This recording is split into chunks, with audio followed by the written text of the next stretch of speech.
Trust 18वां अधिवेशन में मुझे सौभाग्य मिला। कम से कम मैं 14 अधिवेशन अटेंड कर रहा हूँ और इस मंच में हमारे आदरणीय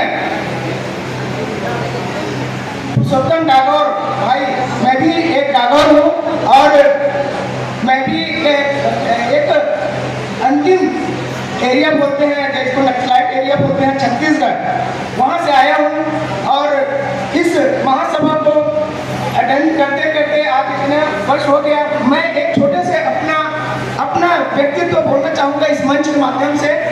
भाई देखो, अभी तक मैं सुनते आ रहा हूँ कि हमें ये खत्म करना है, वो खत्म करना है, और लेकिन अभी तक हमारा कोई सॉल्यूशन नहीं निकल रहा है।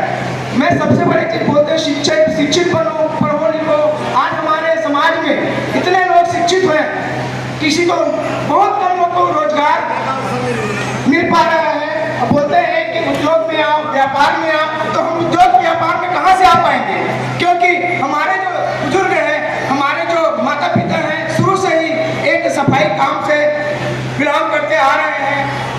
उस समय तो नौकरियां मिल जाती थी करके अपने घर परिवार अच्छे से चला लेते थे, लेकिन आज की स्थिति में हम देख रहे हैं नौकरी तो मिल नहीं पा रहा है।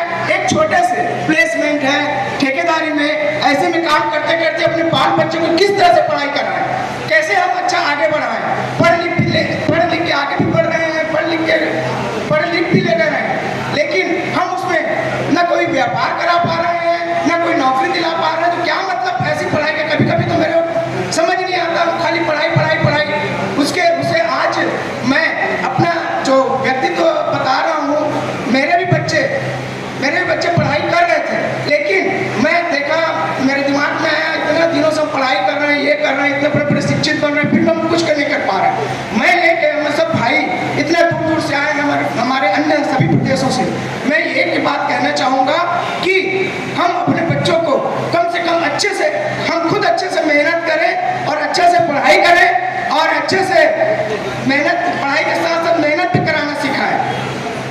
एक एक मिनट का कीमती समय को कैसे हमको उपयोग करना है वो सिखाएं, तभी हम जाके कुछ कर पाएंगे। हम सोचते हैं हम मांग तो कर रहे हैं, लेकिन मांग कहाँ तक को पूरा कर पाएंगे, गवर्नमेंट भी कितना कर पाएंगे। लेकिन हम यदि मांग के साथ साथ अपने आप को मजबूत बनाएं, अपने आप को मजबूती के साथ अपन प्रदर्शित करें और अच्छे से मजबूती से इस अपने काम को करें, जिससे हम आज मेरे बच्चे भी आज मैं हमेशा मेरे बच्चे को यही बताते आया हूँ, बेटा देखो, हमको नौकरी नहीं करना है, हमको कम से कम 20 से 25 लोग को नौकरी देना है। आज ऊपर वाले की कृपा से आज कम से कम मैं अपने समय में कम से कम 40 लोग को रोजगार देता था। कम से कम अच्छे पढ़े लिखे लोग मेरे यहाँ आके काम करते थे। मेरा भी स्टाफ कम से कम 30-40 लोग का है, जो मैं कम से कम 30-40 लोग को नौकरी देके काम कर रहा हूँ। आज मेरे बच्चे भी सिर्फ एक आश्रित नहीं है कि हमको नौकरी मिल जाएगा, हमको ये हो जाएगा। हम लोग ये करते लोगों को रोजगार देते हुए आज मैं नौकरी के भरोसे में नहीं रहा और सिर्फ एकदम पढ़ाई करके आगे बढ़ जाएंगे ऐसे करके भी भरोसा नहीं रहा। और आज की स्थिति में कम से कम मेरे यहाँ 40 से 50 लोग काम कर रहे हैं। और सबसे बड़ी बात यह है कि आज मैं नौकरी में रहता तो आज 3 बार लगातार अलग अलग वार्डों से पार्षद भी बन गया। एक अपना नगर निगम में प्रोटेन स्पीकर का भी वो कर लिया। ऐसे बहुत सारे काम करते हुए निकला हूँ और ये सब सिर्फ नौकरी, आज मैं नौकरी करते रहता तो सिर्फ अपने परिवार को चला पाता और अपने परिवार में ही सीमित रह जाता। आज मैं अलग टाइप का सोचा और सोच को ना लगा रखा और आज इसी का मतलब कहना चाहिए वो है कि आज इस पोजीशन में हूँ। मैं आज लगातार 20-22 साल से इस वाल्मीकि समाज में हूँ, जिला अध्यक्ष के रूप में रहा और आज 5-6 साल से प्रदेश अध्यक्ष प्रतिनिधित्व कर रहा हूँ।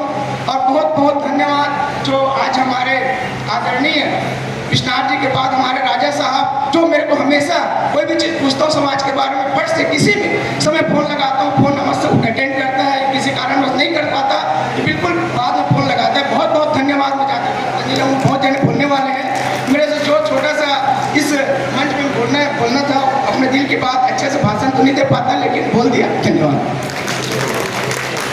बहुत बहुत धन्यवाद। आपने बहुत अच्छी बात कही और साथ ही साथ कम शब्दों में अपनी बात कही, इसके लिए आपका बहुत बहुत धन्यवाद।